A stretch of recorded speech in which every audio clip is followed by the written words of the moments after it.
Hello everyone, RemedyX here with all things nerdy, and today we're going to be going over another CEDH list.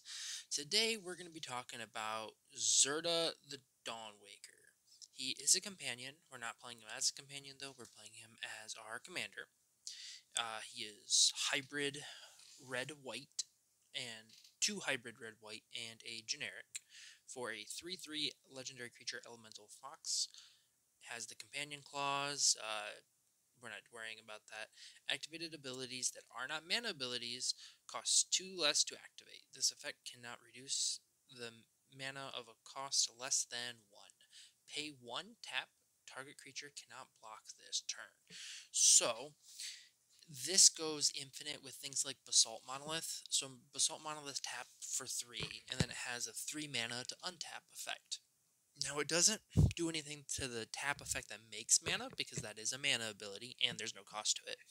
But the untap effect, which costs 3, this brings down to 1. So it's tap for 3, use 1 to untap it, tap for 3, use 1 to untap it. It's similar to the way Kinnan works, but Zirda also works with Grim Monolith, because it's a cost reduction of 2 instead of just 1. Kinnan, just make 4, use 4 to untap, make 4, use 4 to untap. So Kinnan does nothing with it, as Zirda actually does. Zirda makes infinite mana. So we have Karn here. Now Karn is a card I've seen in a lot of people's list. I think it's to break parity. So it's like a collector oof for you. It turns off your opponent's artifacts, but it's only your opponent's artifacts. So it's better than collector oof because it doesn't hurt your own. And this is a very artifact-centric deck. So that, I believe, is the main purpose for it. It also can get artifacts out of exile for you.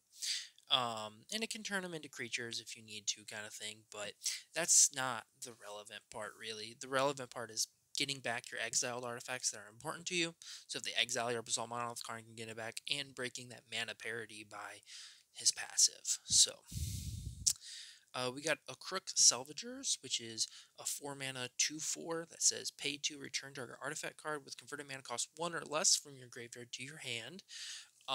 This can just, this buys back a lot of your stuff.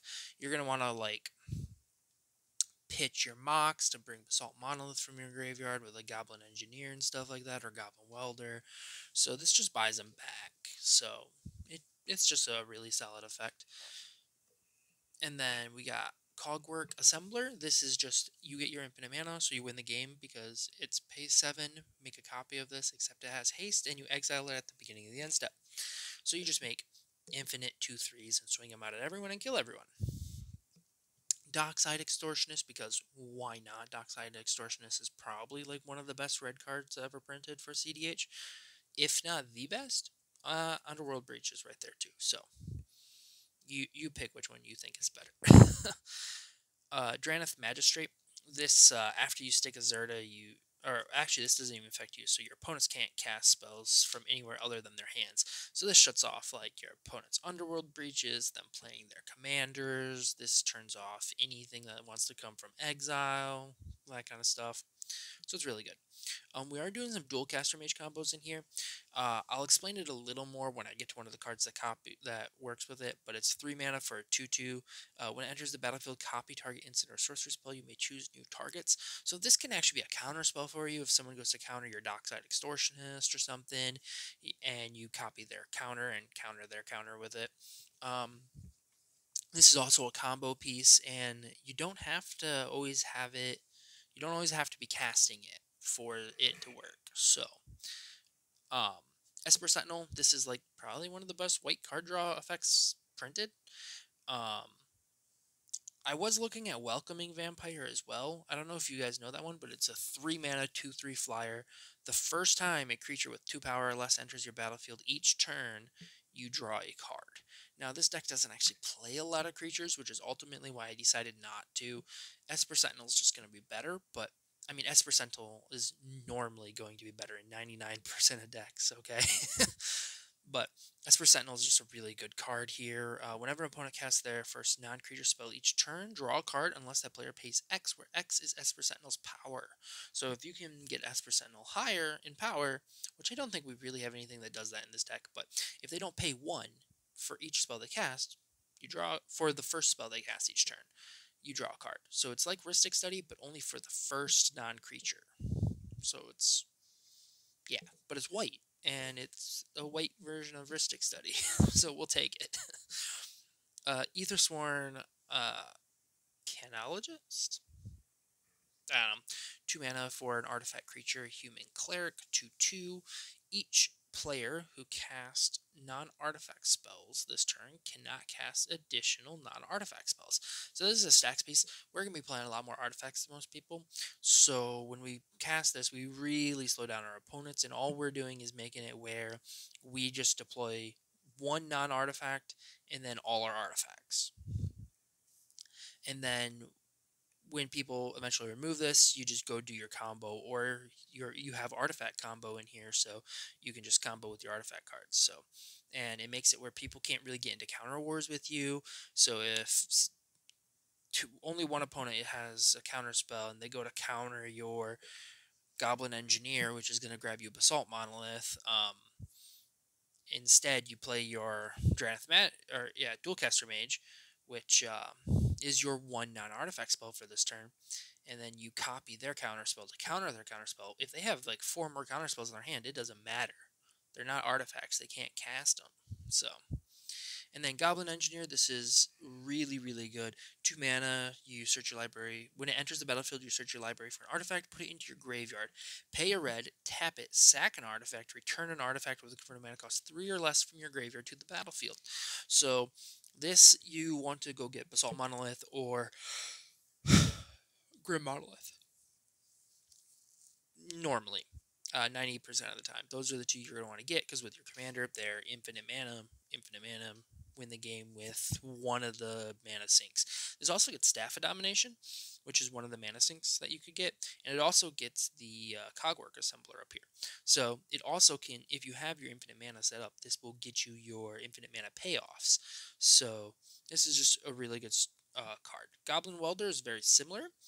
Tap, choose target artifact, target a player controls, and target artifact card in that player's graveyard. If both of them are still legal targets as this ability resolves, simultaneously sacrifice the artifact in play and return the one from the graveyard to the battlefield.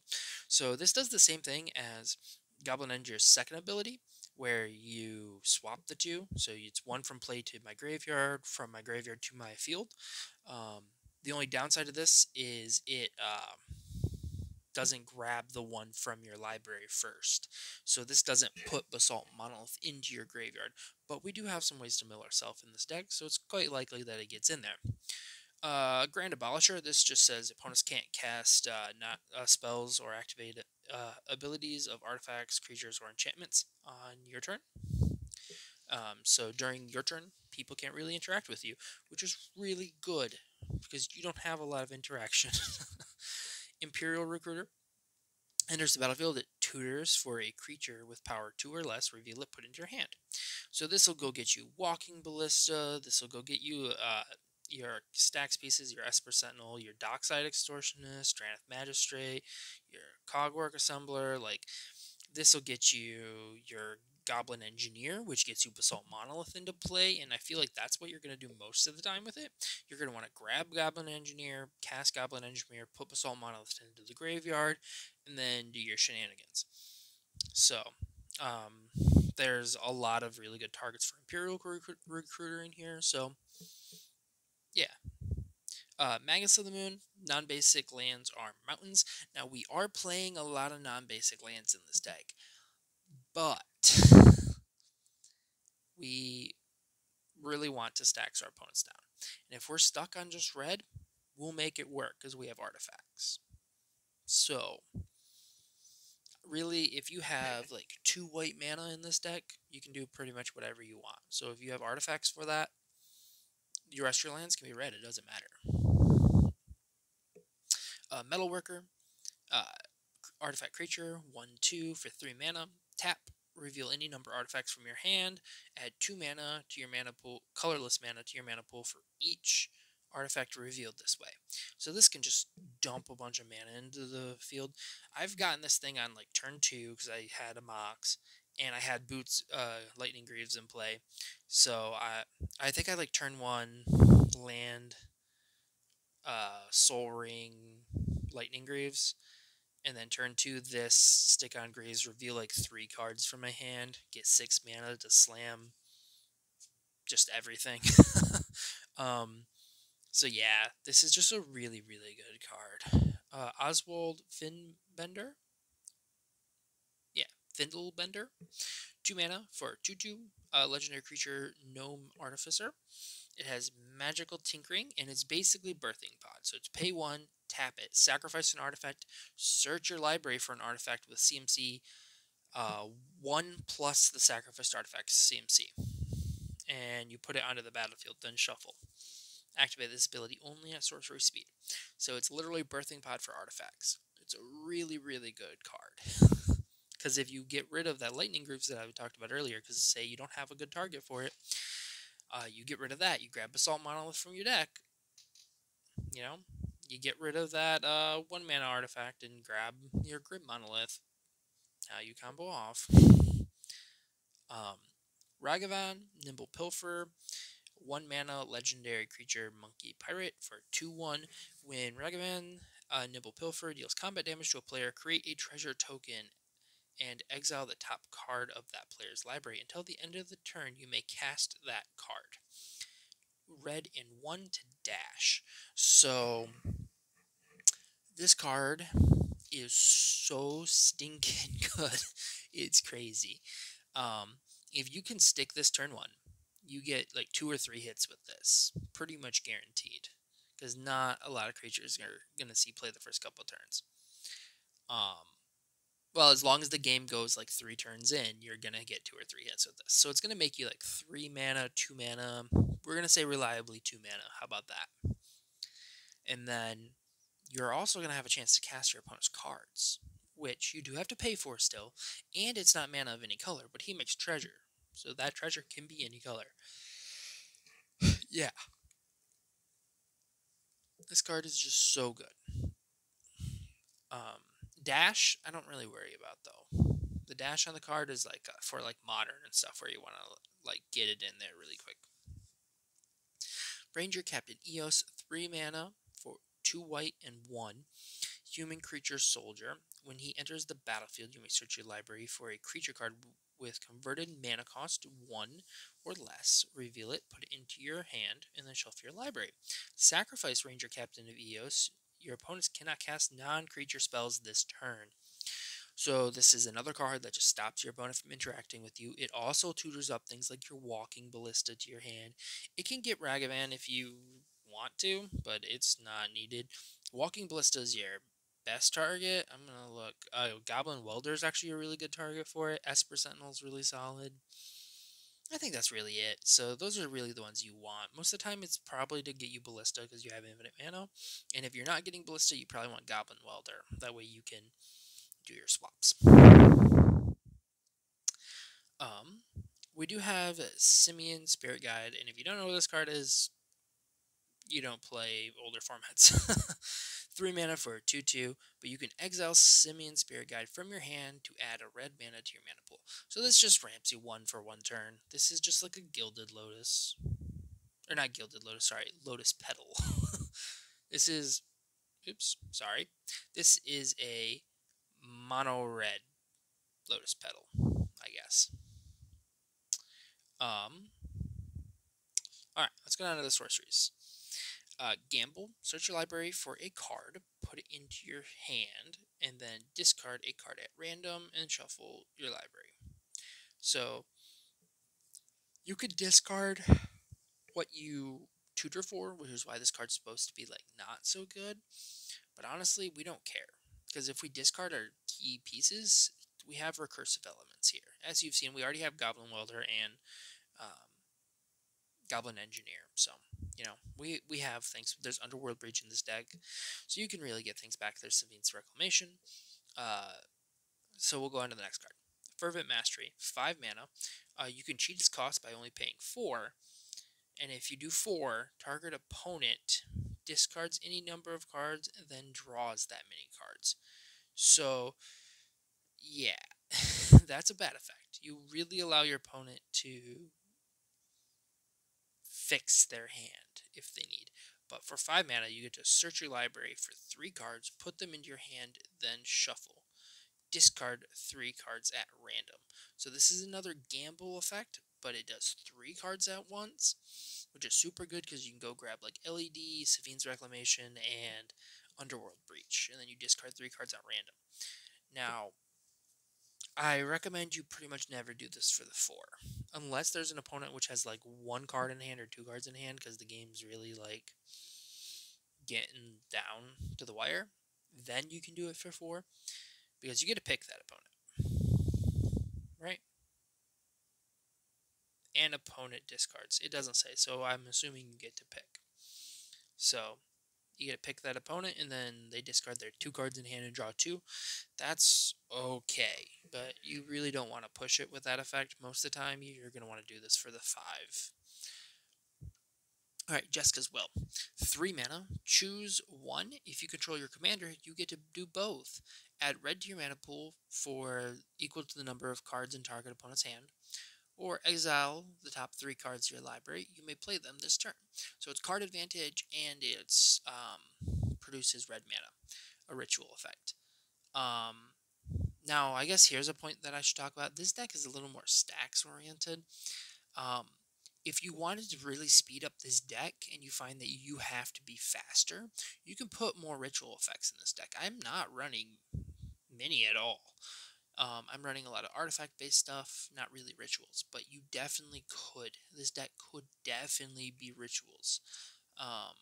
And there's some good red rituals as well, so keep that in mind. Now, it's kind of tricky to figure out what you want to cut if you're going to do that. I'll go over cuts and stuff like that at the end, but yeah, just keep that in mind. That's definitely a possibility. We could take this deck. Now, little caveat, I've had very little experience actually getting to play this deck. I very recently got the deck list together. I played a couple games with it. That was it. So, I've looked at a lot of other people's lists to kind of like figure it out to begin with, and this is kind of what I settled on for now. If I find that I need to go faster, it's going to get more rituals in it. So, alright, Heat Shimmer. So this is one of the cards that combo with the Dualcaster Mage that I was talking about. Remember, he flash and enter, he copies instant or sorcery that's on the stack.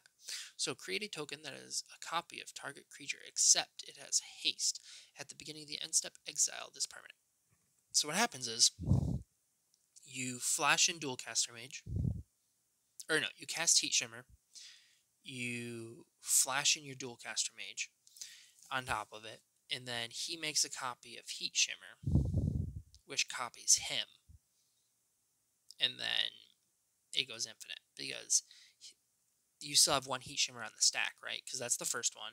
That's the bottom of the stack. Then he's on the stack. He resolves, but you never let that first Heat Shimmer resolve. His ability goes on the stack. His ability says that you make a copy of Heat Shimmer. Heat Shimmer, that second Heat Shimmer resolves, making a copy of him, putting another one on the stack. You make an infinite amount of 3/2 hasty creatures that you swing out and kill everyone with. See how that works? Twin Flame is basically going to be the same thing. 2 mana. It does have Strive. You can pay 3 mana to get an extra target beyond the first. You can do it multiple times too. Choose any number of target creatures you control free. Each of them put a token that is a copy of that creature onto the battlefield. Those tokens have haste, exile them at the beginning of the end step. So this does the same thing. You just cast it for 2, play your Dualcaster Mage on top of it. Dualcaster Mage resolves. Twin Flame gets a copy. The copy resolves. You make another copy, and a copy, and a copy, and a copy. Same thing. They're just 2-card combos that require Dualcaster Mage. They're really good. Savine's Reclamation, if you know anything about white in CEDH, you probably know about this card, but in case you don't, it's 3 mana, return target permanent with converted mana cost 3 or less from your graveyard to the battlefield. If this spell was cast from your graveyard, you make copy this spell and choose a new target for the copy. It has flashback for 5.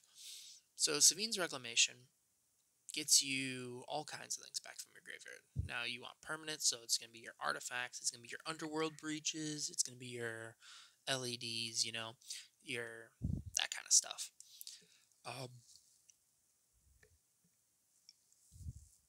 it's just a really good card. And if they counter the first one, so say you gambled and you discarded your Underworld Breach to gamble. You cast Savine's Reclamation, targeting your Underworld Breach. Okay, they counter your Savine's Reclamation. Okay, fine. It goes to your graveyard. Next turn, you can flash it back, which will grab Underworld Breach and something else from your graveyard. So they have to counter it again. So, just a super, super, super good card. Wheel of Fortune. All for 3 mana for sorcery. All players must discard their hand and draw 7 new cards. This is one of the ways you can actually win with Underworld Breach. You basically make all your opponents wheel out, so they draw out their deck.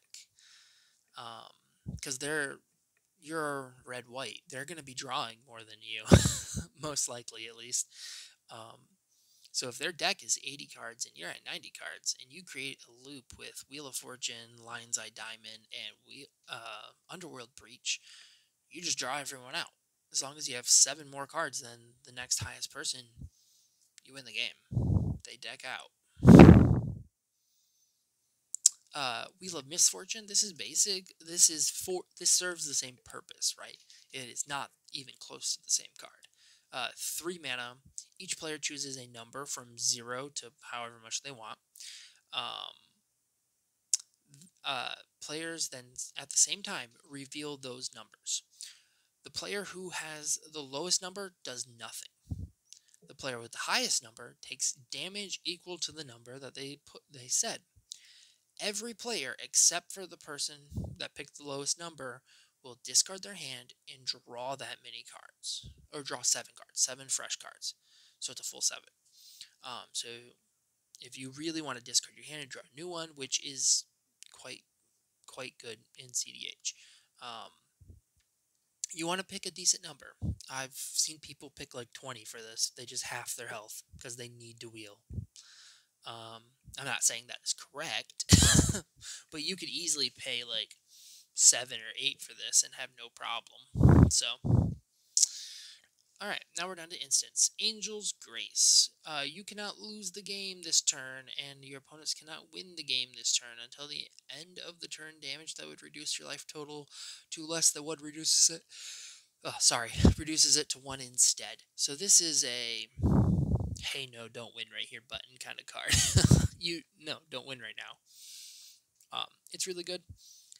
It's not insane. Oh, it does have split second. I should note that. So your opponents can't counter it. It says you cannot cast spells on top of the stack with it. There are other things you can do. You can do like Will Bender and morph stuff. There's some stuff you can do. Special actions. But yeah. It's a very good card because it's essentially uncounterable. No, you don't win right here button. So very, very good. Argivan's Find. 1 white for an instant. Return target artifact or enchantment card from your graveyard to your hand. This just buys back those important pieces that we were talking about. Aurelia's Fury. X red white. Aurelia's Fury does X divided as you choose among any number of target creatures and or players. Tap each creature dealt damage this way. Players dealt damage this way cannot cast non-creature spells this turn. Yeah, so it taps down your opponent's board. They cannot cast non-creature spells. And if you have infinite mana, you just kill them. You just kill everyone. It's like, what's the highest life total in the game? 50? Because someone gained life? Cool. We're going to do X equals 50. I'm going to 50 everyone. You guys can't cast non-creature spells if you somehow live. I mean, you can counter this, obviously, right? Because the you can't cast non-creature spell effect doesn't actually happen until the effect resolves. So you can counter this. But as soon as this resolves, so even if I just won someone, so 3 mana, do 1 damage to a person, they can't cast non-creature spells this turn. That does it. So, Deflecting Spot. If you control your commander, this card is free. It is 1 red and 2 generic, and it says you may choose a new target for a spell or ability. So if someone wants to counter your thing, you can move it and counter something else kind of thing. They want to go destroy your thing, you can change the target to something they control. there's a card that says target player searches for this or something, like searches for an artifact or something, you can take that and target yourself instead. This is just a very, very powerful card, and honestly, I think it is the strongest of this cycle. If you control your commander, this card is free clause. I know there's Fierce Guardianship, which counters, but honestly, this 2-for-1s. If someone goes to like destroy your key piece, and you go deflecting swat, destroy their key piece with their own spell, they now discarded a card basically, spent mana, and destroyed their own piece. It's much more of a blowout. If someone went to destroy your thing and you had Fierce Guardianship, you just counter it. So it's not nearly as good. Enlightened Tutor. This searches your library for an artifact or enchantment. You may put it on top of your library. Well, you shelf your library and then you put it on top. So it's a pretty solid tutor. It puts it on top, so it's not amazing, but yeah, it gets you your piece. You just have to wait or have something that draws you a card. Final Fortune. Double red for an instant. Take another turn after this one. At the end of the turn, you lose the game. So this is, I used Enlightened Tutor to tutor for my very key piece, and I just need one extra turn and I win the game. So I do this, and if I don't, I lose. So yeah, it's a very, very good card. You have to play with it a little bit to know, like, oh, this is where I need to use this card. Path to Exile. 1 white for an instant. Exile target creature. Its controller may search his library for a basic land card, put it onto the battlefield tap, then shuffle his or her library. Very good card. Just decent creature removal. Also, I have 100% seen people use this on their own thing to go grab a land that they really needed. Not recommended. If you're put in that situation, you're already in a very bad situation. But it's an option. Pyroblast, 1 red for a instant. I know it says interrupt. That is the old text for it. It is now oracled to an instant. Counter target spell if it is blue, or destroy target permanent if it is blue. So basically, pick one. Destroy a blue permanent, counter a blue spell. So this is counters the counters, basically. This is your form of interaction. You also can destroy some really important blue pieces. Urza, Thrasios, Crom, Kinnan. I mean, there's a lot of them. There's a lot of really important blue cards out there. Consecrated Sphinx, Notion Thief, Hull Breacher when he was still in Commander before he got banned. There's a lot, and it's permanent, so you can get rid of Rhystic Study, that kind of stuff too. So this is just a very good card. Red Elemental Blast, literally the same exact card under a different name. Counter target blue spell or destroy target blue permanent. Remember, lands don't have color, by the way. An island is not a blue permanent. Reverberate. 2 red for an instant. Copy target instant or sorcery spell. You may choose new targets for the copy. So this is how, if you have Dualcaster Mage in play, you can still do it. So if you use your Dualcaster Mage to like copy someone's copy or counter spell, if it's in play, and you go and cast your Twin Flame targets Dualcaster Mage, but then you reverberate. I went past it, didn't I? Reverberate. So you're making a copy of that Twin Flame, and then the copy resolves, the other one's still on this stack, and then your Dualcaster Mage gets to go off again. Because if you just cast Twin Flame and you target your Dualcaster Mage, what happens is you make a copy of your Dualcaster Mage, but when you do so, the Twin Flame is no longer on the stack, so you have no target for Dualcaster Mage's ability. Now you can still do it if you have like to counter something. Actually, those are all sorcery speed, so it doesn't work. But beside the point, Reverberate is there, so yeah, I already cast it, kind of thing. Also, you can do it to like red elemental blast. So if you're in a counter battle with someone, you can reverberate your red elemental blast to counter another blue counter or something like that. Silence, one white instant target, or no, your opponents cannot cast spells this turn. So if someone is like gonna win the game, you can just throw this down. They can't cast spells that turn. Try to win now, kind of thing. Very powerful card. You can use this defensively. In two ways. You can do this defensively to stop your opponents from comboing. You can also use this like proactive, but it's still defensive, to stop them from interrupting your combo. If you're about to combo off and you know it, you use one white mana to silence. Your opponents can no longer cast to interact with you. So then you're just free to do your combo and win the game. Swords to Plowshares, exile target creature. Its controller gains life equal to its power. So this is just better than Path to Exile 99.999% of the time. Giving your opponent a land is much worse than giving them like 4 life, 5 life kind of thing. Yeah. Tibble's Trickery, red and 1 for an instant. Counter target spell. Choose 1, 2, or 3 at random. Its controller mills that many cards and then exiles cards from the top of his or her library until they exile a non-land card with a different name. Then that spell, then the different name than that spell. They may cast that card without paying its mana cost. Then they put the exiled card on the bottom of their library in a random order. So, anyway, I'll sum that up for you. Someone's going to go cast something. You can't let it resolve, so you counter it with this. Then, so my opponent's casting something, so I counter it. You like roll a dice or something, and you get 1, 2, or 3. So say 3 cards. They mill 3 cards, and then they exile cards from the top of their library until they hit a non-land. They cast that card for free. All the cards exiled, exiled, are put to the bottom of their library in a random order.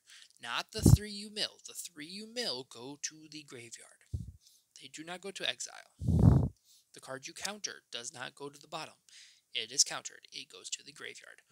Only the ones you exile from the top go back to the bottom. So now we're down to the artifacts, which is the bread and butter of this deck. As you see, there's 27 of them.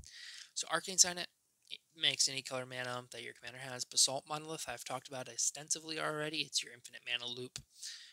Boros Signet, 1 tap, produce red-white, just more mana. Chrome Mox, imprint, you exile a non-artifact from your hand. Non-artifact, non-land from your hand. When you tap it, it makes 1 mana of your choosing of any color of the exiled permanent. So if you exile a red-white card in this deck, you can make red or white mana with it. If you do just a white, it will only make white. Fel Warstone, 2 mana, tap, add 1 mana of any color of a land an opponent controls could produce. So most of the time, this might just be generic for you, because you might be versing people that aren't in red or white. But with all the 4-color decks out there, you're probably going to verse someone who has at least one of your colors, more likely red. So this is very often a red artifact producer. Sometimes it does do white, though, because Tymna is a thing. Tymna Crom is a thing. That deck will get you both colors. So, there is definitely times this is either one. So it's a 2-mana Accelerant. Grim Monolith, I'll go over real quickly, but I already talked about it a little bit as well. It is 2 mana. It does not untap during your untap step. Tap it, add 3 mana, 3 colorless mana to your mana pool. Pay 4 to untap it. So with your commander, that 4 mana to untap it goes down to 2. So taps for 3, 2 to untap. Makes infinite mana. Real easy, really good. Grinding Station. Tap, sacrifice an artifact. Target player puts the top 3 cards of his or her library into his or her graveyard. Whenever artifact comes into play, you may untap Grinding Station. So this you use to mill yourself when you're trying to go off with things like Underworld Breach, or you have a Goblin Engineer or Goblin Welder in play and you're trying to hit your Basalt Monolith or something. So this is Just you want to really mill yourself so you can get to your stuff. Like I said, this deck has recursion. It can get its stuff back. Jeweled Lotus, 0 mana, tap, make 3 mana of any color, spend this only to cast your commander. So this is just really there for like that really spicy turn 1 play. This deck can turn 1 win, just like Kinnan can. It's like Jeweled Lotus to play Zirda, and then it's Mana Crypt, Grim Monolith, Walking Ballista, or any of the infinite mana dumps can do it. So it takes like, let's see, Jeweled Lotus, Grim Monolith, Mana Crypt, Walking Ballista. It takes like 4 cards if you don't count your commander. Now there's other ways to do it though. If you don't have Mana Crypt, you can do it with a land and Soul Ring. You can do it with a land and a Mox. You can do it with your fast mana and a land. So it is really good. There is definitely turn 1 wins. Yeah. So it's really good. And it doesn't have to be Basalt Monolith, or it doesn't have to be Walking Ballista either. It can be any of your infinite mana dumps. So it can be the Cogwork Engineer, it can be Staff of Domination, there's a few of them. So it's really good. Lightning Greaves, I talked about a little bit. It's 2 mana for an equipment. Equipped a creature has haste and shroud. 0 to equipped. So this is actually mainly for the haste. The shroud is very relevant though. If you throw this on a Goblin Engineer, because you like turn 1 this, turn 2 Goblin Engineer, you slap this on him so he can bring your Basalt Monolith from your graveyard to the battlefield the same turn that he enters play. It's a really quick and fast play. Like this card can really enable some really shenanigan stuff. Now, it's not always good. This card is sometimes a dud, but when it is good, it is very good. And when it's at the worst, it stops people from killing your commander. That's like its worst. That's its floor, and that's a good floor to have. So I really do recommend Lightning Greaves. If you are playing with this deck and you decide to cut it, let me know how it turns out, because I really do like it. But I will go over cuts here in a minute. Lion's Eye Diamond. 0 mana, sack Lion's Eye Diamond, discard your hand, add 3 mana of 1 color to your mana pool. And this is a mana ability. So this is almost exclusively for when you are trying to pop off with Underworld Breach. You can also do this in response to a wheel effect. So if you cast Wheel of Fortune, you can then sacrifice this, discard your hand, and then Wheel of Fortune is going to say, hey, everyone discard your hand, draw a new one. Because this effect is going to resolve first, you're going to discard your hand, make your 3 mana, then you're going to draw a whole new hand. So really good. This card is like kind of bread and butter with Underworld Breach, so really good. Lithoform Engine. This is one that some people play, but this one seems to be more debated. It is 4 mana for a legendary artifact. Pay 2, copy target activated or triggered ability. You may choose a new target for the copy. Pay 3, tap. Copy target instant or sorcery spell. You may choose a new target for the copy. Pay 4 and tap. Copy target permanent spell you control. This copy becomes a token. So this really allows your dual caster mage combos to be foolproof. Like if you mess it up, you can like make another copy of your dual caster mage to get it going again. You can copy another copy spell to get it going. Like this allows a lot more to happen. And this works really well with your commander, because it essentially with your commander, it's pay 1 to copy an activated or triggered ability, or pay 1 to copy an instant or sorcery you control. Important, you control. You cannot copy your opponent's stuff with this.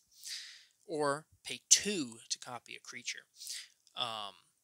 Yeah, this card I find is really good, but it is one of them I'm considering to cut. So, because it's really good, but is it good enough? It's at 4 mana. That's my problem with it. It's 4 mana, and then you might not activate it the turn you use it. So now if you have infinite mana, this card is insane, but if you have infinite mana, you're probably going to win the game anyway without it. So, I don't know. This one's like debatable. Lotus Petal, 0 mana, tap, sacrifice, add 1 mana of any color to your mana pool. This just sets you up 1 mana, but down a card in your hand. So, it's basically the same thing as Simian Spirit Guide, except you actually do cast this one. So this can actually be countered. Simian Spirit Guide is just discarded, so you would have to counter an activated ability, which is harder to do. So if someone wants to spend 3 mana to disallow my Simian Spirit Guide, or stifle it, I guess, for one, though I think disallow is probably more heavily played than stifle now. Yeah, that's fine by me. Mana Crypt, 0 mana. It has tap, add 2 mana to your mana pool, but at the beginning of your upkeep, flip a coin. If you lose the coin flip, you take 3 damage. Very, very, very powerful artifact. So, Mana Vault, 1 mana, does not untap during your untap step. At the beginning of your upkeep, if Mana Vault is tapped, it deals 1 damage to you. Pay 4 mana, untap Mana Vault at the end of the upkeep. Use this ability only during your upkeep. Tap, add 3 colorless mana to your mana pool. Play this ability as a mana ability. So, this is like a ritual for artifacts. It's 1 mana, and then it taps for 3, so it just it accelerates you. But then it will slowly start pinging you. Now, if you do have a dead turn where you're not going to use that extra 4 mana, you can untap it. Though most of the time, this is going to come down and put you like 2 mana up 1 time, and then it's done. So, depending how quick your games go, I guess. If you're in like a Staxy environment, you might end up having to untap this and use it again later. Mesmeric Orb, 2 mana. Whenever a permanent becomes untapped, that permanent's controller mills a card. So this is very good. At the beginning of your turn, you're going to mill yourself like 5-6 cards, depending on how many artifacts you have. You have some untapped shenanigans, so you can mill yourself like way down. Yeah, this card, you want to mill yourself a lot so you can go grab those important pieces from your graveyard and put them back into play, that kind of thing. So, this is a possible cut, just because it's only useful in certain situations. It's only useful when you have like a Goblin Engineer, a Goblin Welder, or an Underworld Breach, or something along those lines in play. So, this one might not actually be necessary. I think Grinding Station is probably better, because it's just like, I do it now, and you can sack like your treasures and stuff like that off to it. And, well, I don't know. Maybe it's not better. I don't know. It actually might be kind of close.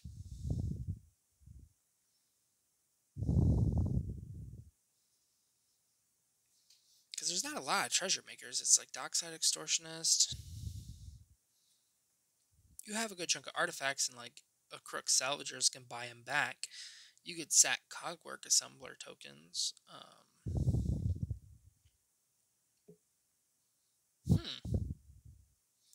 You know, maybe Grinding Station's not as good.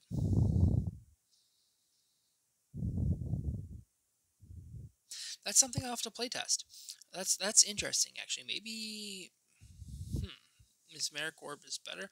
Now, Mesmeric Orb affects everyone, so it does mill your opponents too, which can be very beneficial to them.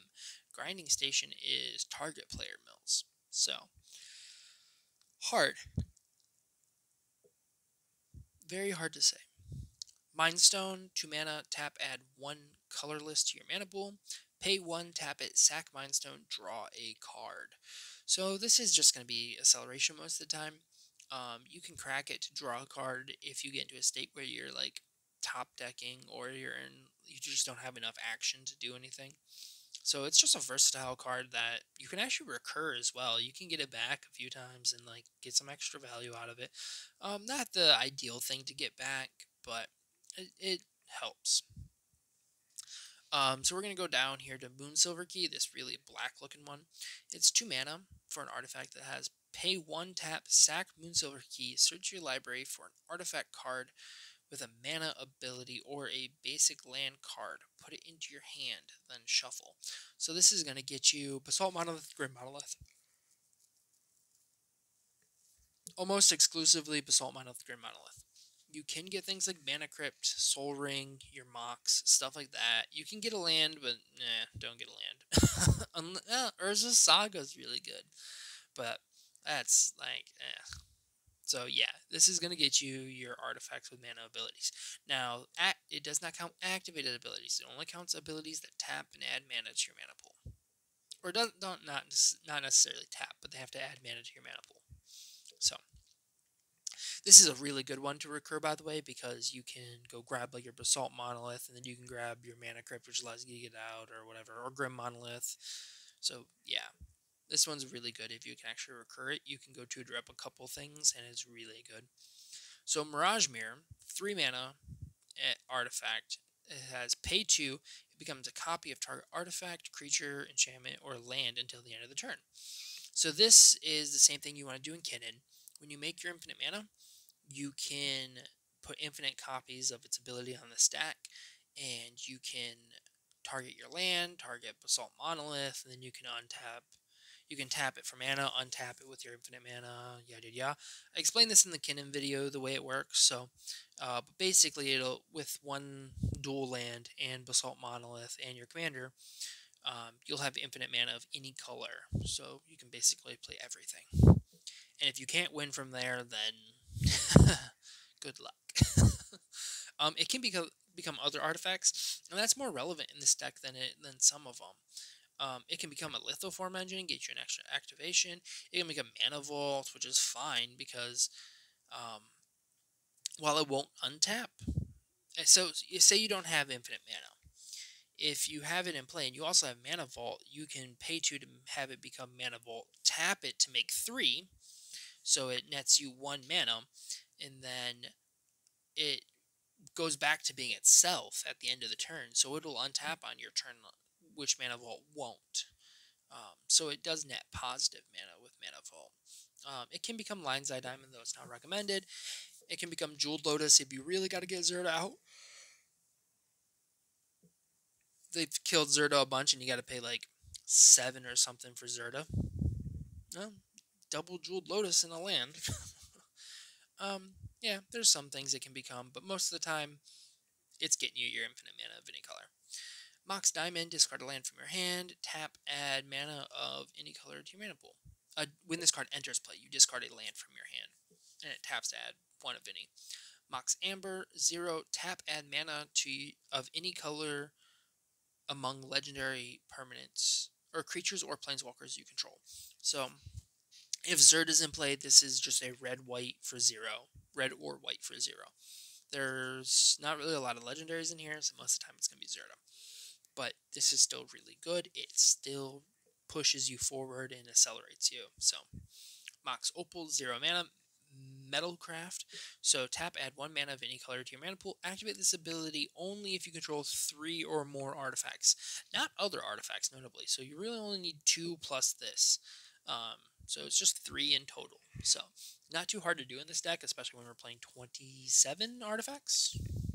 27, 28, 27, I think. 27, yeah, I was right. Just a very, very good card in this deck. As it is in most, the Mox are very powerful.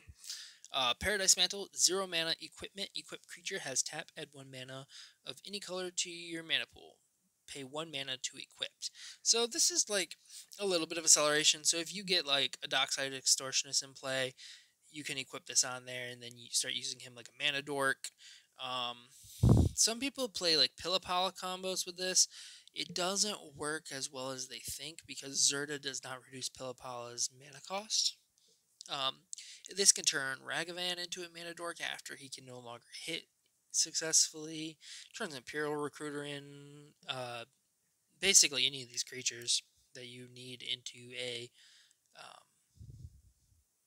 mana dork. So, and 0 to play, 1 to equip. So it's basically the cost of playing a mana dork. So yeah, I think it's a super, super good card. It's quite underrated. it doesn't like do a lot of the combos that a lot of people think it does. So what people think is Pillipala. It's a creature that has an untap. Pay 3 and untap Pillipala, add 1 mana to your mana pool.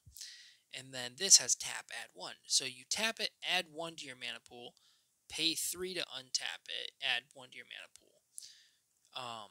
But Zirda does not reduce the cost of Pillipala's untap effect because it is a mana ability. Zirda says non-mana abilities.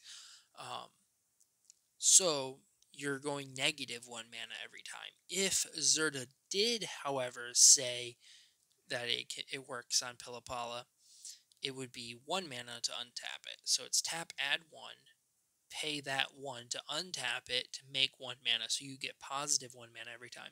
But that's unfortunately not how it works. So this is just turn your things into mana dorks. And it is good. This could definitely be a cut, though. If I was going the ritual route, I would probably end up cutting this and just playing more rituals in the deck to really crank out the speed. Sensei's Divining Top. 1 mana artifact. Look at the top card of your library. Look at the top 3 cards of your library. You may put them back in any order. Tap, draw a card, put Sensei's Divining Top on top of your library. This is just a very powerful card. It allows you a lot of card selection. It can really dig you into your deck. There's some pretty neat combos with this card. I don't think we're really playing many of them, but there's some where like you can play artifacts from the top of your library, and then if you make infinite mana, you can draw your deck out with this, that kind of thing. But we have a lot of ways to already win with infinite mana, so this we're just using to really find our pieces. Shadowspear is 1 mana for a legendary artifact equipment. Equipped creature gets 1/1 trample and lifelink. Pay 1 permanents your opponent's control lose hexproof and indestructible until the end of the turn. Pay 2 to equip. So this is actually very good. There's a lot of things that you'll try to protect your creatures by making them indestructible or hexproof.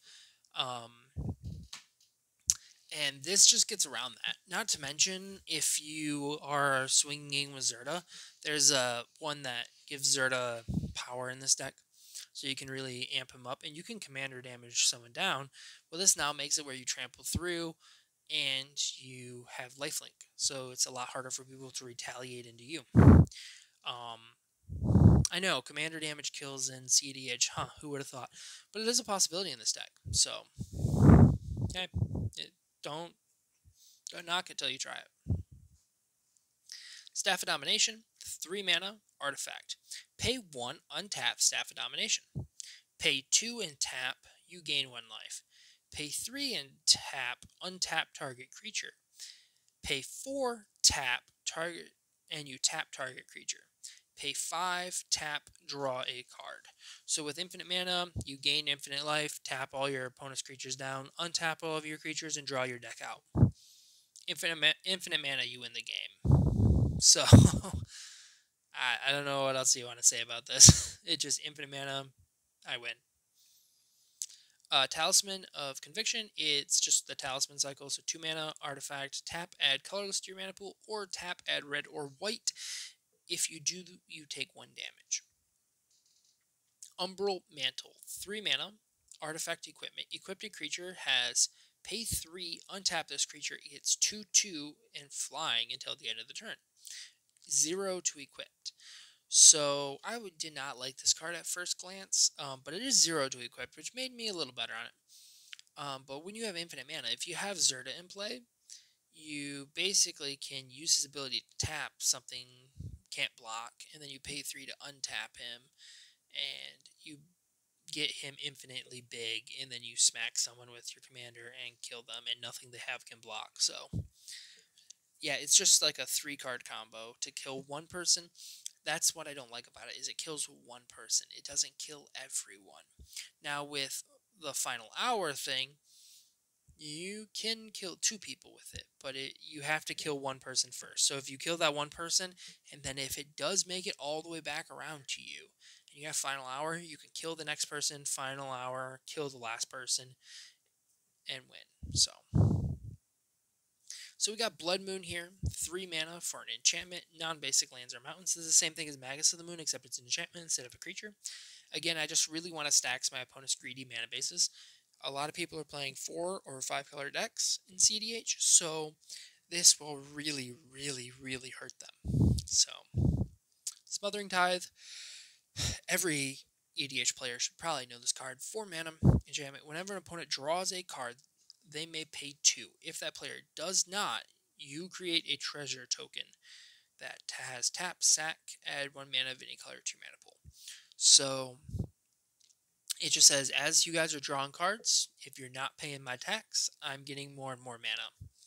Super, super, super, super, super good. This is an insanely powerful card. So, not much has to be said about it. The only problem with it is it's 4 mana and it's a grindy card. If you want to bring this deck more towards the ritual form, where it's quicker, you're going to end up cutting Smothering Tithe and putting in more ritual effects. Underworld Breach, 2 mana. Each non-land card in your graveyard has escape. The escape cost is equal to the card's mana cost plus exiling 3 cards from your graveyard. So this says you basically everything in your graveyard gains flashback, but they don't get exiled after you cast them. Instead, when you go to cast the card, you have to exile 3 other cards from your graveyard. So if I want to cast Lion's Eye Diamond from my graveyard, I pay 0 mana because Lion's Eye Diamond is a 0 cost artifact. So it enters play, but when I do that, I have to exile 3 other cards from my graveyard. And then I'm going to sack Lion's Eye Diamond, discard my hand, make 3 mana, and then I can then recast Lion's Eye Diamond from my graveyard again, because after I sack it, it goes back to the graveyard.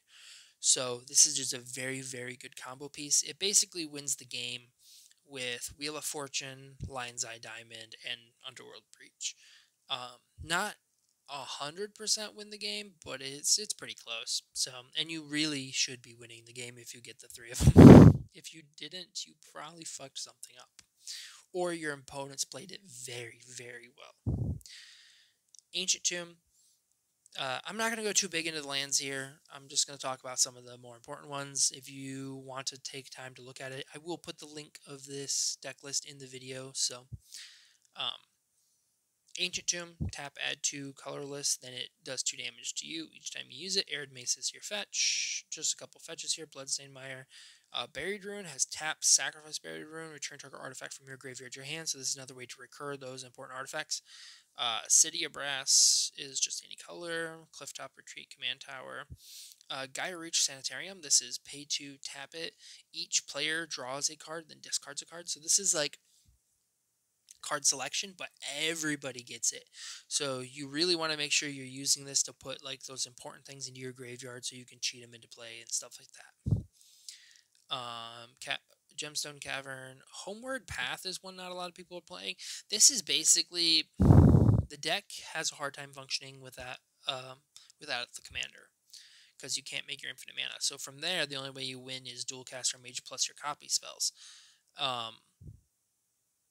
And one of the things that really stops you from playing your commander is Gilded Drake. So this just has tap. Each player gains control of all creatures he or she owns. So if they Gilded Drake your commander, you tap this, you get your commander back, they get their Gilded Drake back. So it allows you to function again. This is only a 2-color deck, so there's not much of an opportunity cost against this card. There is some card stealing in CEDH, mainly Gilded Drake, but there's a little more that people play, but I've seen like some weird infinite mana mass manipulation stuff, but that's kind of fringe. But yeah, you just gain control of all your creatures again. It's a super, super good land. That when it's good. When it's not good, it just makes a colorless, which is fine. Most of your deck's an artifact-based deck anyway. So there's a low opportunity cost to play it, and it's good. When it's good, it's really good. So, Inspiring Vantage, Inventor's Fair, Mana Confluence, Marsh Flats, 1 Mountain, your Pathway, 1 Plains, Plateau, Sacred Foundries, Scalding Tarn, Spectre Seeding, Spire of Industry, Strip Mine to get rid of your opponent's problematic lands. This gets rid of Urborg and stuff like that. Gaia's Cradle's a really big one. I'm drawing a blank, but there's the one that says all creatures have cumulative upkeep cost. I can't think of what it is, but it's a white land that I really thought about putting in this deck, and you might want to put it in this deck.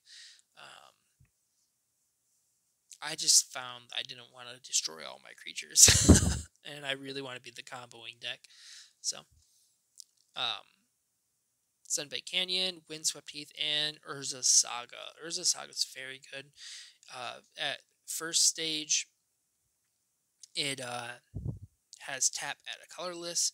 Stage 2, Urza Saga gains pay 2, tap, create a golem with the ability, a 0/0 golem with, it has 1/1 for each artifact you control. And then stage 3, search your library for or sacrifice it, search your library for a artifact with mana cost 0 or 1. Put it onto the battlefield, then shuffle. So this will go get you a Mox or something. This will just turn into Soul Ring, Mana Crypt, a Mox that you need, your color fixing. Oddly enough, it can become a Walking Ballista, which will immediately die and go to your graveyard, which there's some ways to get back. So it does kind of tutor Walking Ballista for you sometimes. So that's a thing. Trying to think. It can get Sensei's Divining Top. It can get Shadowspear if you really need to get rid of that Indestructible or Hexproof from something. Mana Vault. Jeweled Lotus if you need to cast your commander. Yeah, and that's it, really. Notably, it's an enchantment, and there is a couple things that can get enchantments back from your graveyard in this. So, yeah. Yeah. So, I mean, that's the list. Things I would cut if I was trying to, like, turbo the deck out. I would keep Drannith Magistrate. I might cut a Crook Salvagers, but it's a really good card. But it kind of plays into the grindy playstyle more. So Crook Salvagers is definitely an option. I'd probably cut the Dualcaster Mage combos. I'd probably purely focus on the infinite mana combos. So Dualcaster Mage would probably get cut. Grand Abolisher would stay. Magus of the Moon would stay. Imperial Recruiter would stay. I would keep Oswald Fin Bender just because of how much value he can really get for you. That card can actually really be insane. So, Captain Eos would stay. Ragavan would stay. Simian Spirit Guide would stay. Ballista would stay. Fervent Mastery would stay. Gamble would stay. Heat Shimmer would go because it's part of the Dualcaster Mage combo. Twin Flame would go.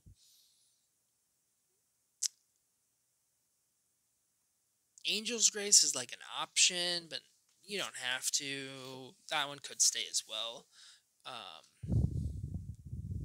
I always mess up on how to call this. Argivan's Find. That could go if you're doing like a ritual for focus for more speed.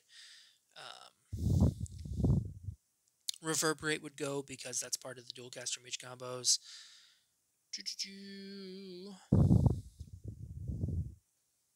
Lithoform Engine could go because that's a grindier card. It doesn't necessarily go infinite.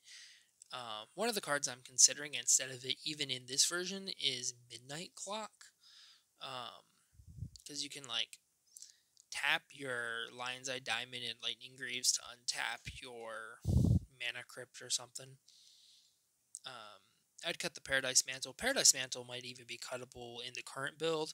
I'd cut Shadowspear if I was going for that build, but I actually really do like Shadowspear in this build. But it is an option. And then I'd cut Smothering Tithe. So those are like the options if you wanted to cut it and make it quicker. You could cut those and make it quicker without even doing rituals. There's other things you could do to speed it up a little bit. And you could go the complete other way, and you can make it stacksier. You could bring in, like, Grafdigger's Cage, Rest in Peace, Hushbringer, Containment Priest. Like, there's a lot of really good stacks pieces you could really get for this deck. This is just kind of what I settled on. It's light stacks with a lot of combo. I quite enjoy this list. Let me know what you guys think. If there's a card that you're thinking about that I I was like dumb and like, oh, how'd you forget that card or something, or that card's insane, it needs to be in there, let me know.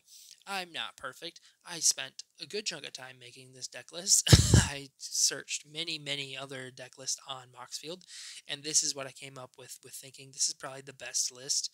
But I'm not perfect. I can definitely miss cards. I might have seen the card even and might have went, oh, that doesn't do that much, when in reality it actually does way more than I thought it did, kind of thing. So, Karn could obviously be a cut. Some people are playing Dreddy, the red goblin planeswalker that can be your commander. Some people are playing him in here, and I actually really thought about him for a while. He would be really good, but ultimately I decided against it. People are also playing Chandra Torch of Defiance, notably. Also a very good card, but I decided against it. I wanted to just focus more on my combo. So, yeah, so that's going to be it for this video. This was Remedy X with All Things Nerdy. I hope you enjoy. See ya.